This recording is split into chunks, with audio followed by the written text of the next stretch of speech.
Hello guys, welcome back to my channel Baishakhi and Sanmeshwar চ্যানেলের পক্ষ থেকে আপনাদেরকে স্বাগত।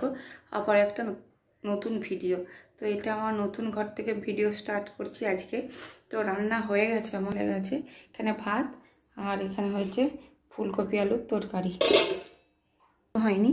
তো এরপর ঘরগুলো বাগাতে হবে, কালকে তো অনেকটাই বাগিয়ে নিয়েছি, তো আজকে আর জিনিসপত্রগুলো আছে সেগুলো বাগিয়ে নিতে হবে। হাতে পায়ে এত ব্যথা কি বলবো, হাত পা লাড়াতে পারছি, এত ব্যথা হয়ে গেছে, পুরো শরীরে যন্ত্রণা করছে। এই হাতগুলো আরগুলো দেখুন কেমন ফুলে গেছে, কতটা ব্যথা। ওই বাড়ি থেকে আসার পথে বস্তায় করে সব জিনিসপত্র কুড়িয়ে নিয়ে এসেছিলাম, সেগুলো এক একে বার করছি, তারপর সাজিয়ে রাখবো। এখানে মাখানি, তেল, ডাল, চা, নানা রকমের মশলা এইসবই কুড়োনো আছে, পাস্তা এইসব কুড়োনো আছে, এগুলো আস্তে আস্তে বার করে নিচ্ছি। বস্তা ভর্তি জিনিসপত্র, তো এক একে সব বার করি, তো সব কিছু ক্যামেরা বন্দি করা যায় না, তো সেই জন্য আপনাদেরকে দেখাচ্ছি। দেখুন এখনও কতটা আছে, সবগুলো বার করে নিই তারপরে আসছি। বস্তা থেকে সব জিনিসপত্র বার করে নিয়েছি, তারপর এই শোকেসটা করাইছিলাম আমরা ল্যাপটপে রাখার জন্য, কিন্তু সেটা ল্যাপটপ রাখা হয়নি, তো সেই জন্য এখানে মশলাগুলো রাখার সুবিধা হয়, সেই জন্য মশলাগুলো রেখে দিচ্ছি। তো এখানে লম্বা দিকে যেটা আছে সেটাতে আমি বড় বড় যেগুলো ডিপে জিনিসপত্র আছে সেগুলোই আমি রাখছি। দুটো তিনটে ভাঁজ হবে, তাহলে এখানে রাখতে অনেকগুলো জায়গায়, মানে কম জায়গাতে অনেকগুলো জিনিস ধরবে। আর ওই যেটা ছোটো পড়া খাপ আছে ওইটাতে আমি ছোট ছোট ডিপেগুলো রাখছি, আর নিচেতে যেগুলো প্যাকেট আছে সেগুলো রাখছি। আর এখানে গুছিয়ে রাখলে একটা দেখতে সুবিধা হবে আর নিতেও সুবিধা। তো যখন জিনিসপত্র নেব রান্না করতে, তখন হচ্ছে এখান থেকে আস্তে আস্তে নেব, নিয়ে আবার যেরকম ভাঁজে কুড়িয়ে রাখছি সেরকম করেই ভাঁজ করে রাখবো, তাহলে দেখতে ভালো লাগে। আর ডিপেগুলো এক কাছে থাকলে সব কিছু নিতেও সুবিধা হবে, তো সেই জন্য এখানে গুছিয়ে গুছিয়ে রাখা। আর গুছিয়ে রাখলে দেখতে ভালো লাগে। দেখুন ডিবেগুলো এক কাছে থাকবে, কত সুন্দর দেখতে লাগবে।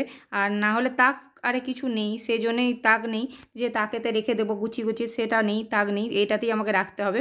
আর উপরে এই যে কাগজপত্র আছে সেগুলোতে কাগজগুলো রেখে দিলাম, আর এই ডিপেটাতে গোটা মশলা আছে সেটাও রেখে দিলাম। আর উপরটায় রেখেছি হোম থিয়েটার আর আয়না। আয়না রাখার কোথাও জায়গা নেই, কি করব, ওখানেই রেখেছি আয়না, সব সাজের জিনিস। আরে তো প্রায় গুছানো হয়ে গেছে, আর কিছু গুছানোর নেই, এগুলো গুছিয়ে নিয়েছি। আর এখানে এই যে বাসনপত্র আছে এগুলোকে গুছিয়ে নিতে হবে। দু বস্তা বাসন কুড়োনো আছে, সেই বাসনগুলো ঢালবো, ঢেলে বেছে বেছে যেগুলো দরকার সেগুলো এখানে রাখবো, আর বাকিগুলো বস্তায় কুড়িয়ে বারান্দাতে রেখে দেবো। তো পরে আবার যখন দরকার পড়বে তো ওখান থেকে বার করে নিয়ে আসবো, কারণ এখানে শোকেসের মতো কিছু নেই যে যেখানে রাখবো বাসনগুলো, তো সেই জন্য আমাকে এই ব্যবস্থাই করতে হচ্ছে যে যেগুলো দরকার সেগুলো আমি তাকে রেখে দেবো, মানে বাসন রাখার র্যাক যেগুলো থাকে সেটাতে রেখে দেবো, আর যেগুলো দরকার নেই সেগুলো বস্তায় কুড়িয়ে এনে রেখে দেবো বারান্দাতে। তো তাহলে হচ্ছে যখন আমরা আবার 11 মাস পরে বাড়ি ছাড়বো তখন আমার কুড়োতে সুবিধা হবে, নিয়ে যেতে সুবিধা হবে, আর বাড়তি আমাকে কুড়োতে হবে না এক বস্তা জিনিসপত্র, সেই জন্য এই ব্যবস্থা করেছি। তো এগুলো দেখুন একদিকে করছি, সেগুলো হচ্ছে আমার এখানে রাখবো, আর যেগুলো এই ধারে রেখে দিচ্ছি সেগুলো হচ্ছে আমার এখন দরকার নেই, যখন দরকার হবে তখন নিয়ে আসবো। তো এইভাবেই করতে হবে, কিছু করার নেই, তাহলে হচ্ছে কষ্টটা কম হবে। এগুলো হচ্ছে বস্তায় কুড়িয়ে দেবো, ওগুলো রেখে দেবো, ফাঁকে রেখে দেবো, এগুলো এখন দরকার নেই, যখন দরকার হবে তখন বার করে নেব। আর এখানে সব ডিপে আর আছে, এগুলো বাইরে বের করে রাখবো, এগুলো গুছিয়ে রাখতে হবে। রান্নাঘরটা অনেকটা গুছিয়ে নিয়েছি, বাসনপত্র জিনিসপত্র বার করে নিয়েছি। এগুলো বাইরে, এই যে বাইরে ব্যালকনিটা অনেকটা জায়গা আছে, এখানে রেখে দেবো, ওখানটায় রেখে দিয়ে আসি। সব জিনিসপত্রগুলো বারান্দায় রেখে দিয়ে এসেছি। এরপর ঘরটা দেখুন অনেকটা ফাঁকা হয়ে গেছে, পুরোটাই বলতে গেলে চলে। তো এরপরে ঘরটাকে ভালোভাবে ঝাঁট দিয়ে দিচ্ছি। তো এই ঝাঁটাটা দেখছি এখানেই ছিল, কি সুন্দর দেখতে ঝাঁটাটা, তো সেটা দিয়ে আমি ছোট কিন্তু প্রচণ্ড নুয়ে নুয়ে ঝাঁট দিতে হচ্ছে, সেটা কিন্তু ঝাঁট দেওয়া ভালো যাচ্ছে। সেটা দিয়ে ভালোভাবে ঝাঁট দিয়ে দিলাম, পরিষ্কার করে ঝাঁট দিয়ে তারপর ঘরটা মুছবো।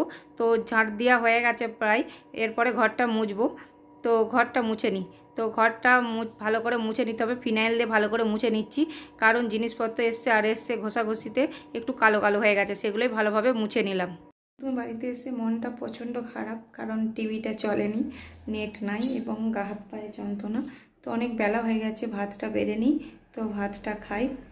একা একা যেন দিনটা কাটতেই চাইছে না, টিভি নেই আর নেই, মোবাইলে নেট বেশিক্ষণ যাবে না, তো ভিডিও করতে করতেই শেষ হয়ে যাবে, তো সেজন্য আর কিছু নেই। তো খাবারটা খেয়ে নিই, অনেক বেলা হয়ে গেছে।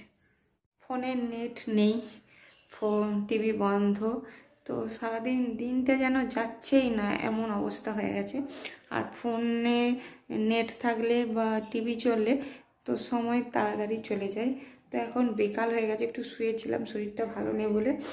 তো এরপর চুলটা একটু তেল মাখবো, অনেকদিন তেলটা মাখা হয়নি, আর তেল ছাড়া না আমি থাকতেও পারি না তেল না মেখে।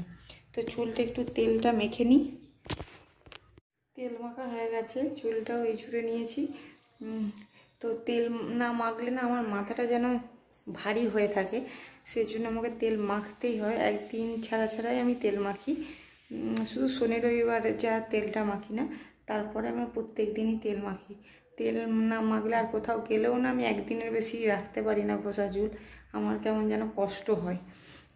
তো সেজন্য কাল শুক্রবারে ঘষেছিলাম, শনি রবিবার দুদিন ছিল, সাথেই মনে হচ্ছে না মাথাটা আমার ভারী হয়ে আছে, সেই জন্য তেলটা মেখে নিলাম।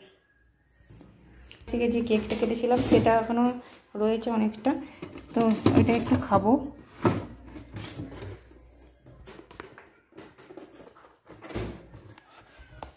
এখনও এতটা রয়েছে, তো এটা কেটে নিয়ে কিছুটা রেখে দেবো আবার ফ্রিজে, সবটা খাবো না। কেটে নিয়েছি এটা খাবো, এটা থাক। কেকটা কিন্তু ভালোই খেতে, খারাপ নয়, দারুণ খেতে। কেকটা খেয়ে নিই। রান্না হয়েছে ভাত, দিনের বেলা ফুলকপির তরকারি আছে, এখানে মাছের ঝোল আর মাছের তেল ভাজা।